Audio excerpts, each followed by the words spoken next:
我真的看不出这两根丝有什么区别。我也看不出哎。那一起对比看，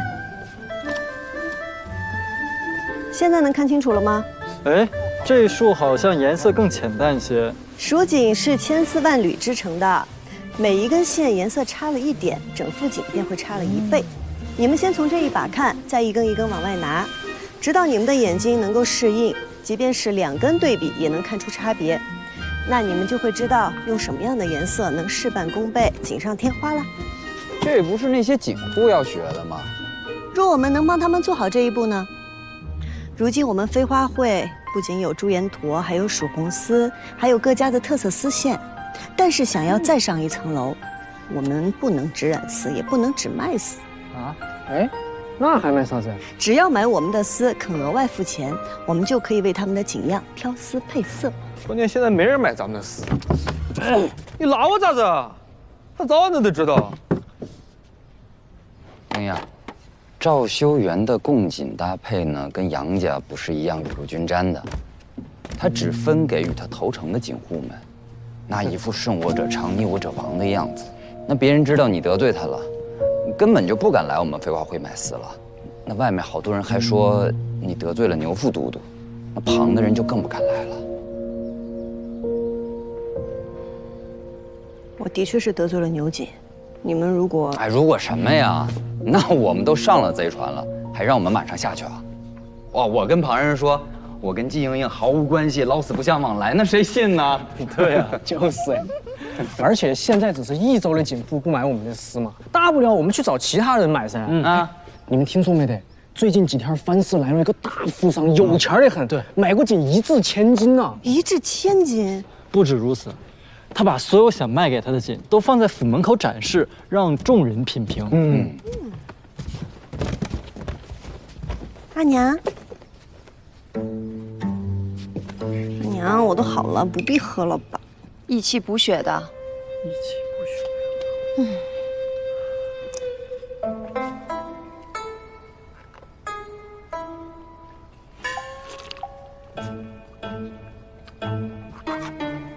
啊，阿娘苦。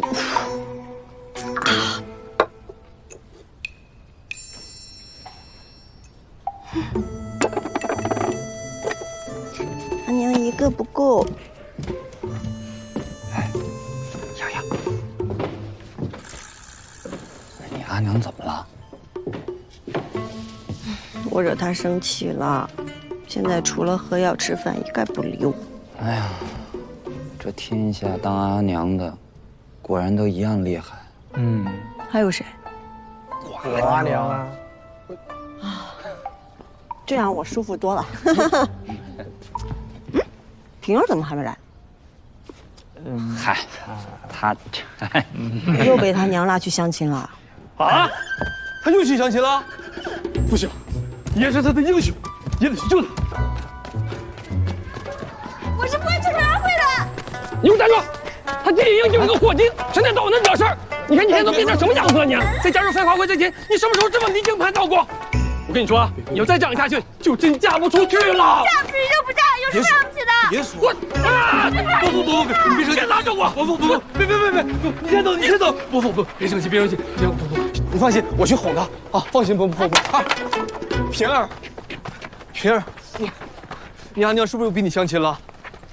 老师长，能不能让我一个人待会儿？平儿，别的郎君没有演过，不代表天下郎君都没有演过。我就喜欢你现在这样子。求你了，别说了。平儿，你放心，你阿娘再逼你相亲，你就说也愿意娶你。闭嘴！谁让你娶了？我这辈子都不嫁人，我不嫁人。你不嫁就不嫁，你别哭啊！你不知道，你什么都不知道，你别跟着我了。我也想知道，你也不告诉我。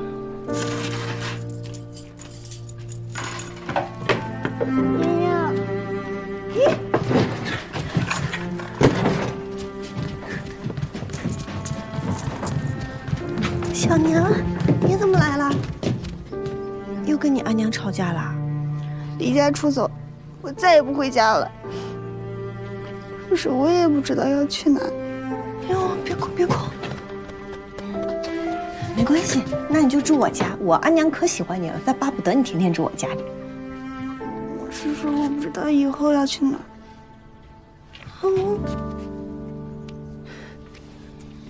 我明白，你别着急，先走着呗，走着走着，说不定就知道了。哎呀，我现在就带你走。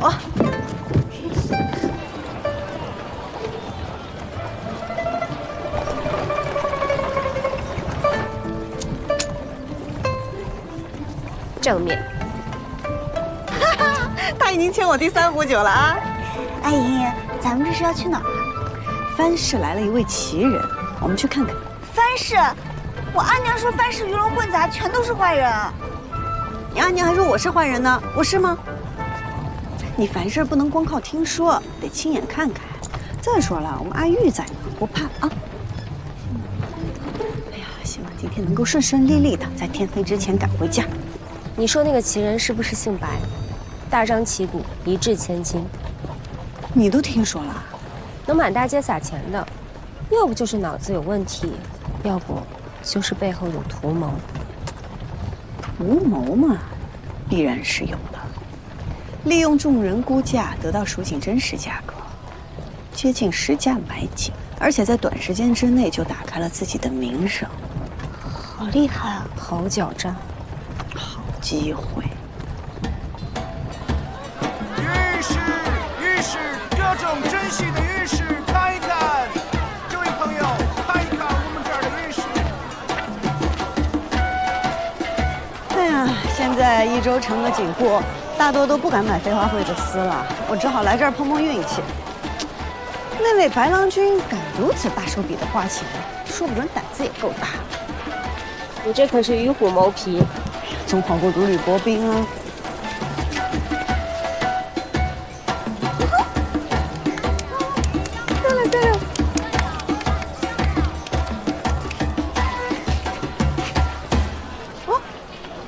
谢谢，娘子，5文钱。别家都是1文5个，你这儿5文1个，真好。打劫还送个饼，饼不贵，5斗贵。哎呀，难怪说你们藩市的人最会做生意了。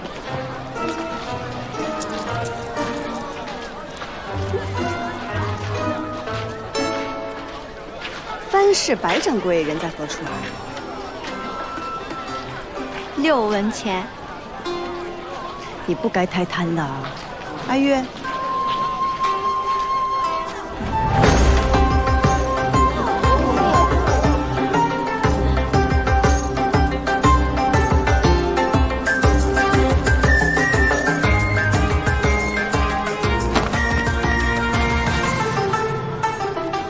饼免费，飞天6文，给钱还是指路？这是个赚钱的好法子，但是得适可而止，免得惹怒了别人，你又打不过，得不偿失。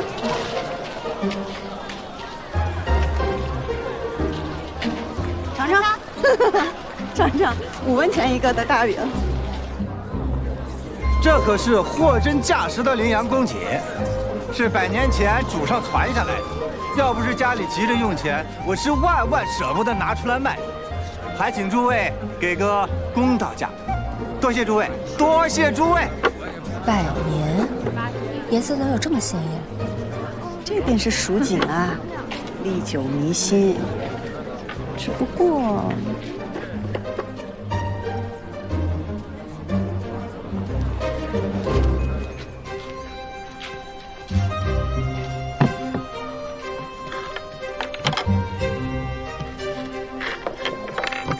这些便是这方锦在诸位心里的价格了。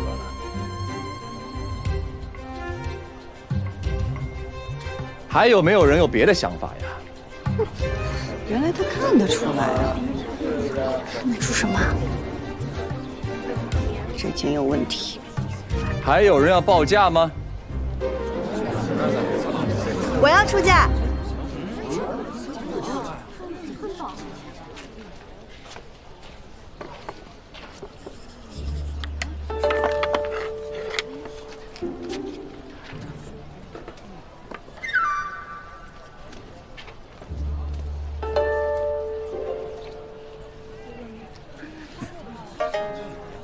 这位娘子觉得此景一文不值。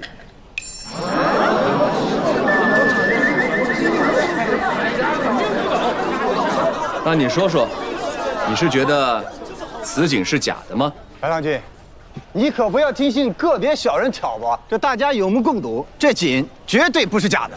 这景确实不是假的，但它也不是真的。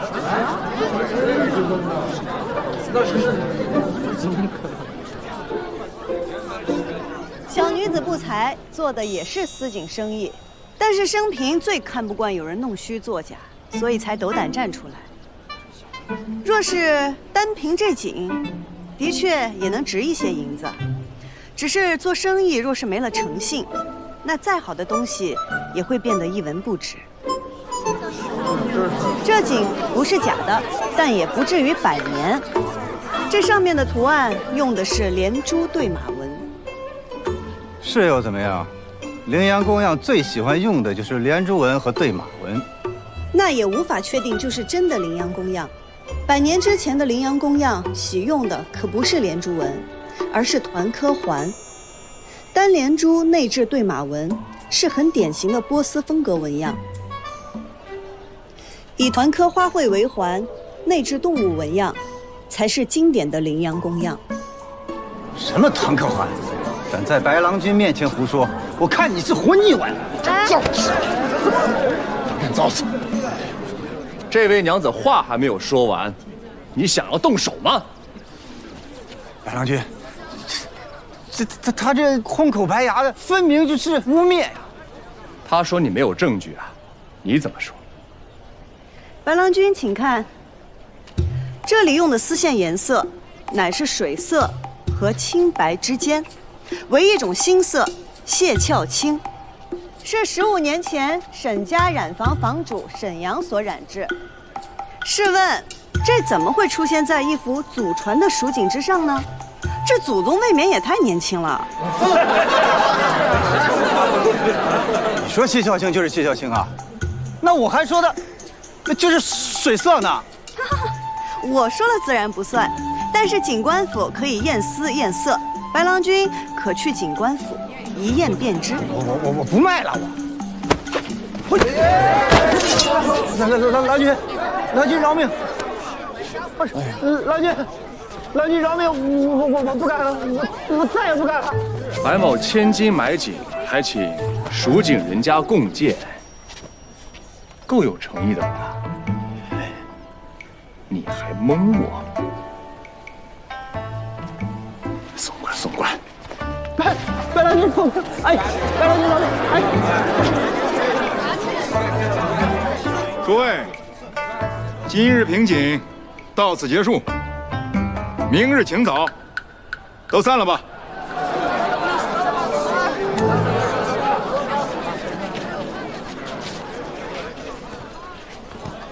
在下白胜，不知道这位娘子怎么称呼啊？在下姬莺莺。原来是季娘子。你认识我？白某来益州的第1天，就看见季娘子凤凰于飞了。季娘子有双慧眼啊，白某也是爱锦之人，家里还有些许，想请季娘子赏鉴1、2。若是发现赝品，每副赝品3片金叶子如何呀？天都快黑了。我相信你们一定能瞒住我阿娘的，是吧？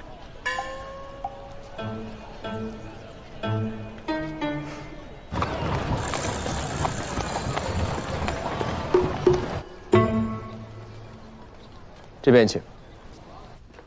你可以随便看看。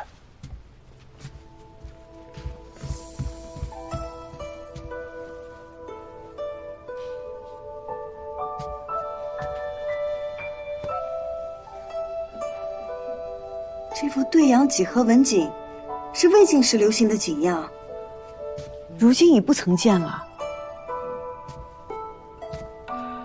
这幅花瓣团颗禽鸟锦，纹样虽常见，但织工了得，配色自然，也是不多见的珍品啊。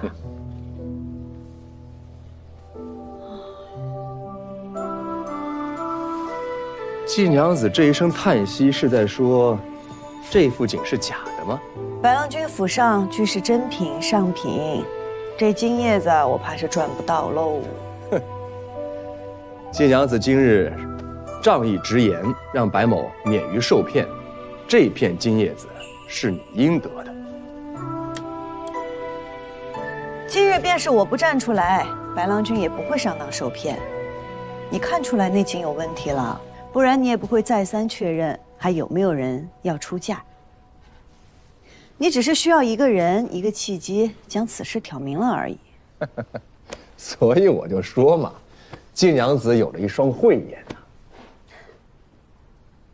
不知白郎君可愿用你的金叶子买丝啊？买丝怎么说？蜀锦珍贵，但好丝意难求。我能染出这益州城最好的丝。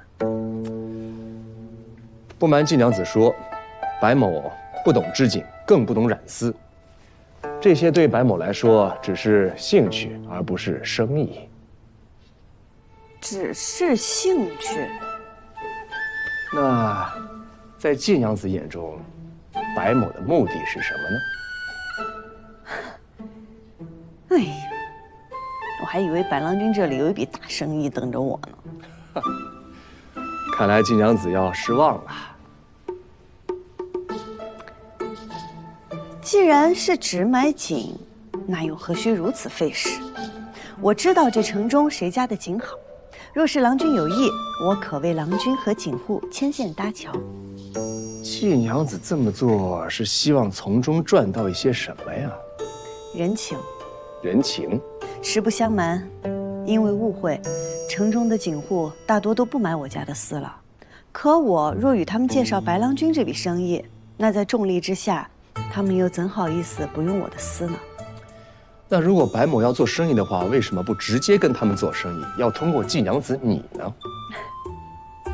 不是不可以，只是白郎君可知，在这益州城，各家特长所在，用料如何，几时买最便宜？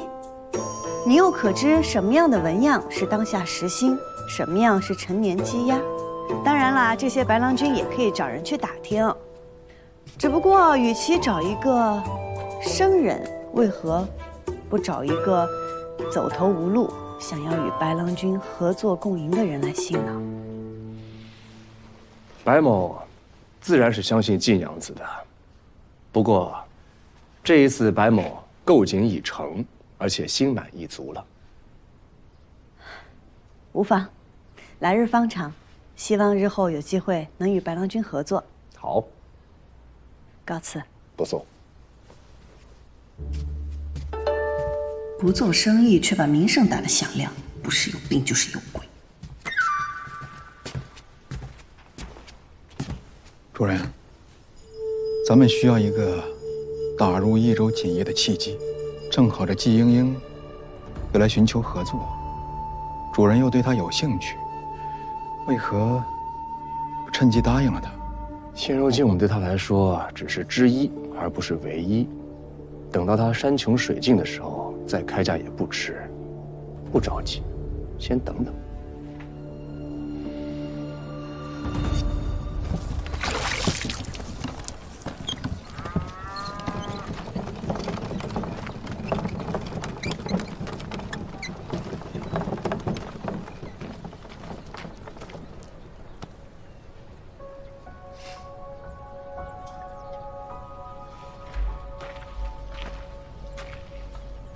赵景王，蜀红丝数目我已知晓，待丝线和染料准备齐全，我便开始染制，定不会误了织锦的时日。我今日来找你，不是为此事。最近有谣言说你得罪了我，得罪了牛家，所以锦户不敢买飞花会的丝。我倒有个主意，不如你我二人去这街上走走，他们看到咱们和好如初，这谣言不就不攻自破了吗？那不是谣言。牛景的确得罪了我，你也得罪了我。你对牛将军有牵制，那牛五娘定想从生意上胜过你，从而取悦牛将军，所以流言也都是他传出来的。我跟牛五娘在赵家分庭抗礼，所以不方便明面上帮你。但是英英，你得知道，不管在何时，我定不可能做伤害你之事。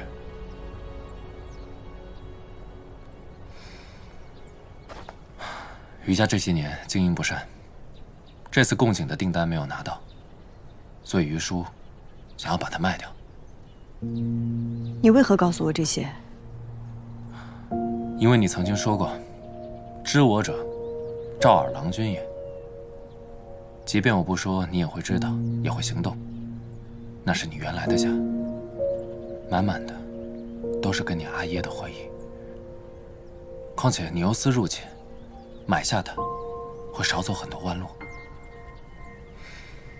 这是我所有的积蓄，拿着，就当我先借你的。你是故意不把订单分给余家的？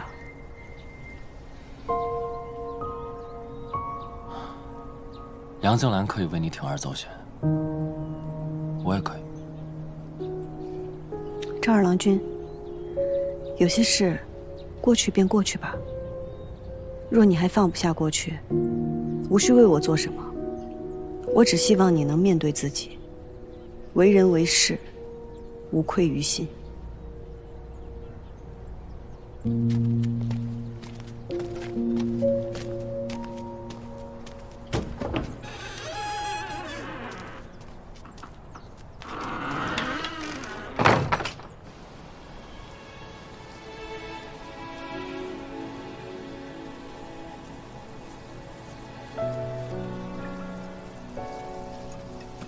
你说，我师父既然已经知道这青城山上有问题，他为何不上我救援？除非他已经四面楚歌，孤立无援了。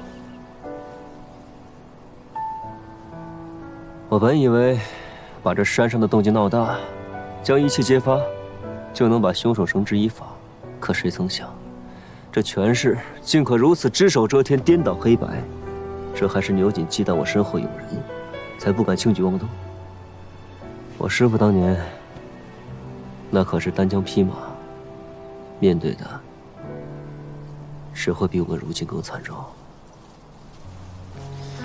因为他知道，如果他死了，第一个回来探查的人一定是我，所以给我留了线索。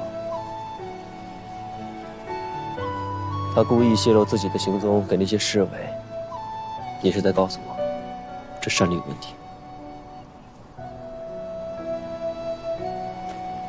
你师父真是草蛇灰线，用心良苦。可他既然笃定了我会回来，就应该留下一个只有我才能找到的线索才对。小戴，没有留下线索，那是因为前两任警官糊涂啊，临死了也不知道留下线索呀。纵此峡谷香，不灿世上英。这是我师父在告诉我，即便身死，尸骨也可留证。去帮我拿把铁锹。我提一句啊，这可是你师父的坟，随口说的一句话也能当真吗？我知道，但是我懂他，我相信他，他就算拼死也会给我留下线索。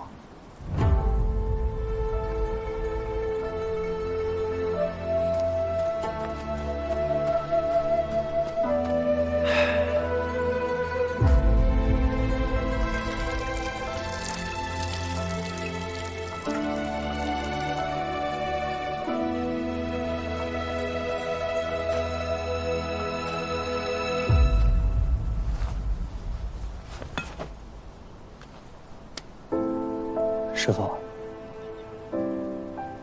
徒儿不孝，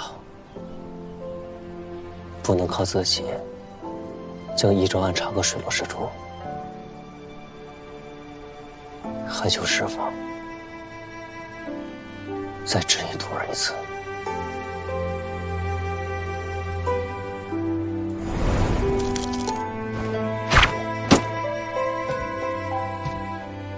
身手不错吧？没看看是谁的徒弟。老头儿，叫师傅。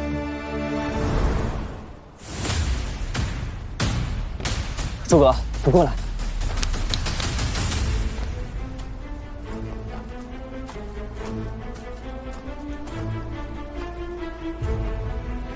我师傅的每一块骨头都有伤，但唯独这一块，这上面的伤痕不同。看痕迹走势，定不是外人所伤。那这是他留给我最后的话。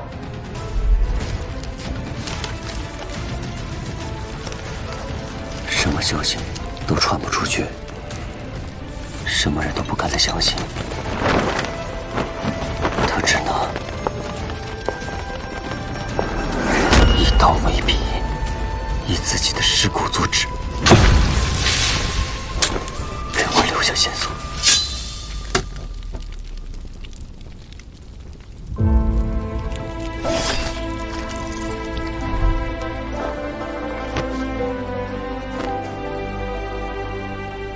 老头儿，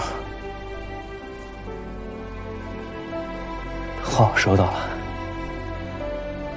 我一定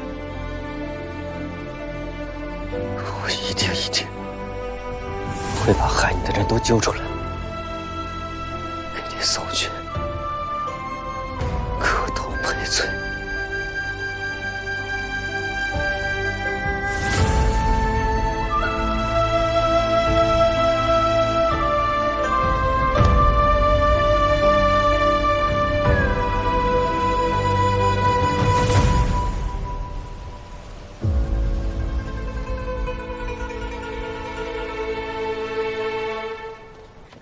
金娘子，这里请。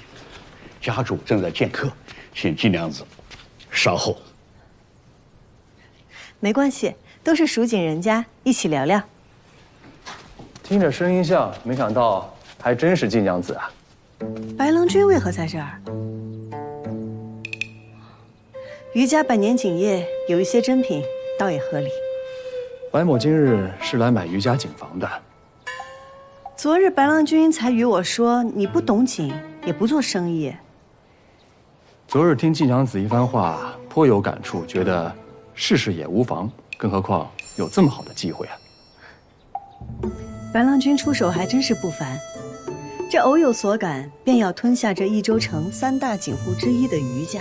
白某倒是觉得，既然要做生意，自然是越大越好了。晋娘子来了吗？那就请到屋里坐吧。请。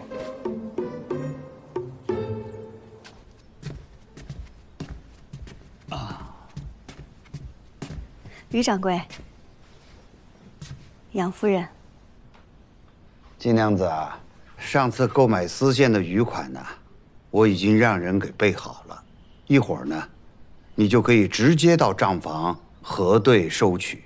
还有晋娘子提出要与锦房合作，由飞花会帮忙挑丝配色，这个事情，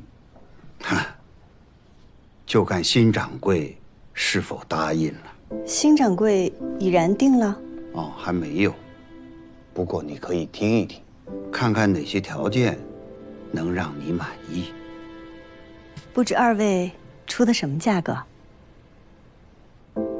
哦，比市价高出30%吧。余掌柜，杨家出的价格虽比不上白郎君的高，但我们杨家多年织锦，如果锦房放在我们杨家手上，那定是源远流长，绝不会辱没和亏待了你的工匠们。金娘子，你看我们2个谁更顺眼呢？白郎君许以高价，杨夫人重在情义，两位都是诚意十足。但依我看，两位的价码都不够打动人。余家100年，就这般改弦更张，难道不可惜吗？余掌柜操劳一生，将余家井发扬光大，是再高的价码也无法买到的。商业沉浮，有辉煌就有没落。若我没有记错的话，这里曾是季家的旧宅。季家井当年何等风光，可如今呢？不用我说了吧？余掌柜，今日我前来想跟您聊的也是这桩生意。飞花会愿意出一笔钱注股余家，从此飞花会出资余家织锦，既能解决眼下的困难，又能保住余家的招牌，岂不是两全其美？金娘子可知道你口中的两全其美得花多少钱呢？昨日你还说处境困难，怎么，今日又能拿出钱了？昨日我与白郎君说，是以为你我能合作，不想今日我们变成了竞争敌手。白某若是可以顺利地盘下余家井房，定跟金娘子构思合作。余掌柜知我从不空口白话，钱的事情我会解决，但求余掌柜给个机会。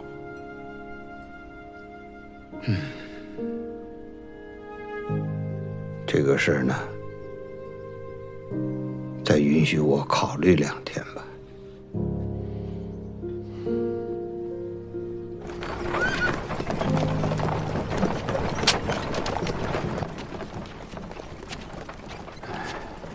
余掌柜，您若有顾虑，可以直言。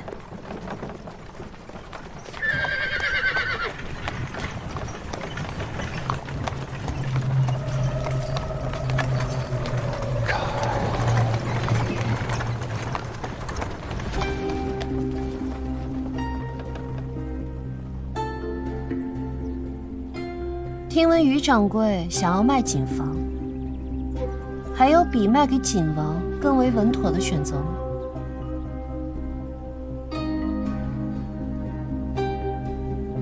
余掌柜不必急着答复，我今日来，主要是为了顺路送个人。阿公，希儿，希儿，你怎么在车上呢？啊？我不过是在路上偶然遇到他。听闻余娘子心若稚子，不谙世故，余掌柜可要照顾好您的孙女儿，下一次可就没这么好运了。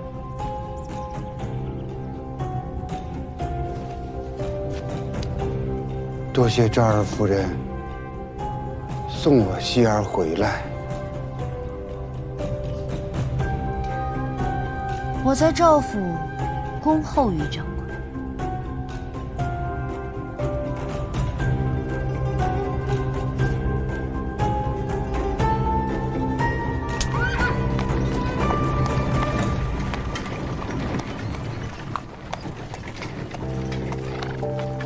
希儿，你没受什么伤害吧？阿公，我没事。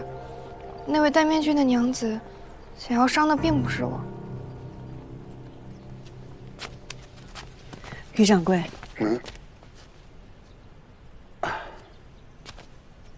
季娘子，没有我的陪伴，我希儿是向来不会单独出门的。我实话跟你说，我余叔可以没有锦房，但是我绝不允许我希儿有半点受到伤害。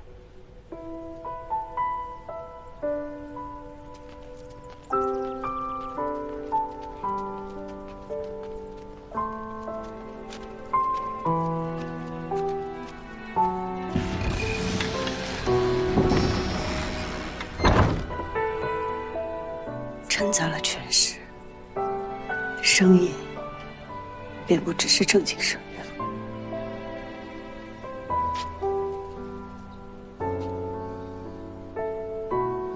杨警官，愿你早日砍了这些魑魅魍魉。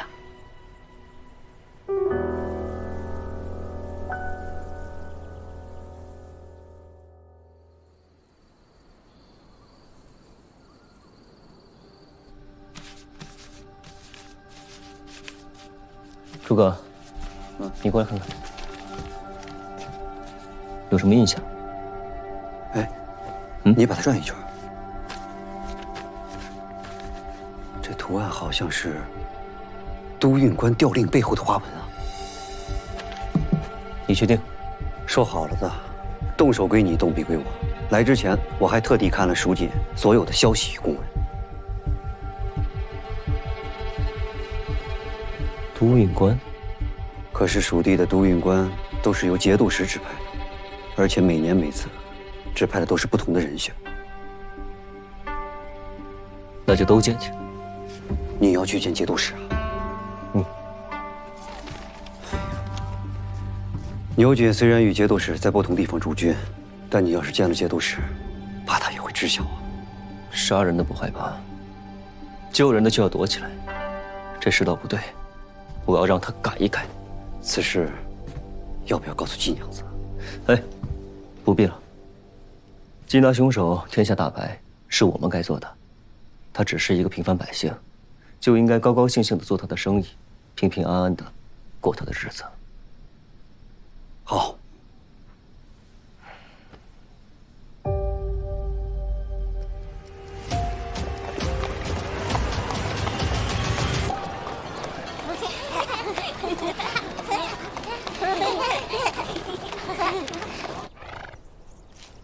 茵茵，要不咱们还是敲门吧。你又不是第一天认识于掌柜，他说不见客，那就是不见客。他不见客是又不想卖警房了吗？你说一个人要卖掉自己的警房，他最想得到的是什么？他若是想要钱，那个白郎君能一掷千金；他若是想要于家的工匠和技艺有所依托，那杨家是不二人选。他若是想保住于家的产业，又想渡过难关，那就应该选我。可是他谁都没有选。难道是因为牛五娘胁迫了他？他不是一个优柔寡断的人，况且若他真认了牛五娘的威胁，现在于家警房都姓赵了。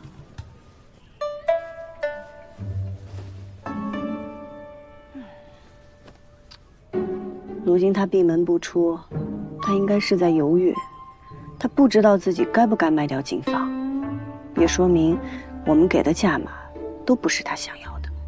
那他想要什么呀？这就是我来的原因啊！告诉你，在于家有一个人比于叔还了解于叔。你又输了。鸡能生蛋，蛋能生鸡。那你说这世上是先有鸡还是先有蛋呀？哎呀，白某不知啊。这么快就摸清了于掌柜的底，果然不能小瞧了你啊。猪有来世，又会变成人。哎，那你说这人是人还是猪呀？你说这脑子里面一天天在想些什么呢？他们都说我瓜，可我觉得你比我还瓜。哎，你，季娘子，于娘子，白郎君也在啊。季娘子，你怎么来了？白郎君为何而来，我便为何而来。怎么，这是下不过于娘子？哎呀，这如你所见呐，这属于满盘皆输啊！于娘子好厉害呀！你阿翁在家吗？哦，我阿翁过几日要出门，他收拾东西去了。出门？出门去哪儿啊？和大白狼一样，你赢了我就告诉你。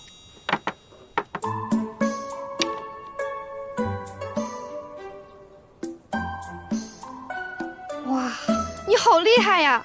我还差1步，你还差7步，你只要大于7，你就赢了。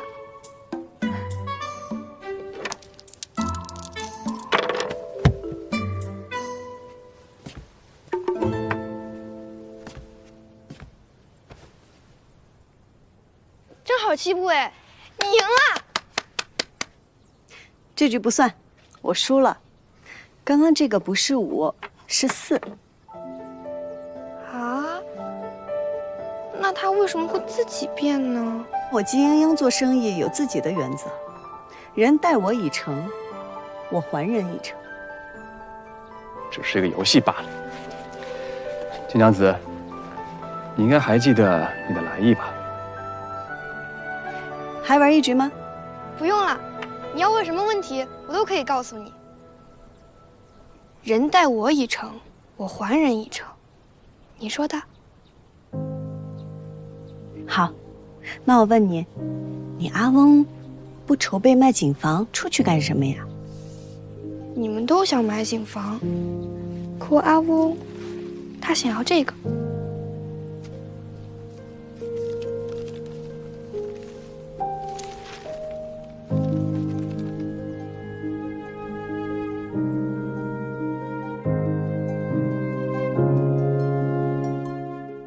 落英缤纷过，跌进尘埃，却在尘埃中开花结果。幻化溪畔的粉末，牵引飞花之间落。岁月若飞梭，一身萧索，却在萧索中走出阡陌。幻境迷途与扑朔，唯心里惊鸿一抹。如何用最渺小的你我，支撑最人生所，去证明那翱翔飞色是我。红色如诗月，红似无言，深埋岁月的思念，将爱恨投索万千年成线，曾经落尾的执念。红色如火焰，红丝如烟，踏过千山也未眠。爱在风中破了茧，于人世间绽放最红的颜。红色如诗月，红似无言，深埋岁月的思念，将爱恨投索万千年成线，曾经落尾的执念。红色如火焰，红丝如烟，踏过千山也未眠。爱在风中破了茧，于人世间绽放最红的颜。